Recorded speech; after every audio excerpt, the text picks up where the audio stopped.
Vatanimizning mard o'g'lonlari, sizlarni yaqinlashib kelayotgan 14-yanvar Vatan himoyachilar kuni bilan muborakbod etamiz. Yurt sarhadlarini qo'riqlash, tinchligini ta'minlash har bir erkakning vatani oldidagi muqaddas burchidir. Biz yoshlar sizlarga qarab vatanga bo'lgan sadoqat va fidoyilik sabog'ini olamiz. Sizlar ajdodlarimizdan meros bo'lib kelayotgan mardlik va jasorat an'analarini bugun ham davom ettirib kelmoqdasiz. Har bir saf tortgan qadamingizda yurt ishonchi, xalq taqdiri mujassam. Hurmatli askar va serjantlar, qurolli kuchlarimiz faxriylari, qadrli yurtdoshlar. Har bir kuningiz omadli, har bir qadamingiz munosib, har bir so'zingiz qat'iy, har bir harakatingiz ishonchli bo'lsin. Sizlarga salomatlik tilab qolamiz.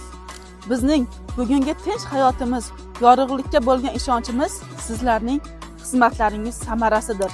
Sizlar nafaqat yurtimizni himoya qilmoqdasizlar, balki biz yoshlarning orzularini ham asrab kelmoqdasizlar.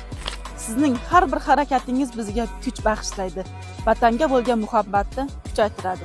14-yanvar Vatan himoyachilar kuni bilan barchangizni chin qalbimizdan muborakbod etamiz.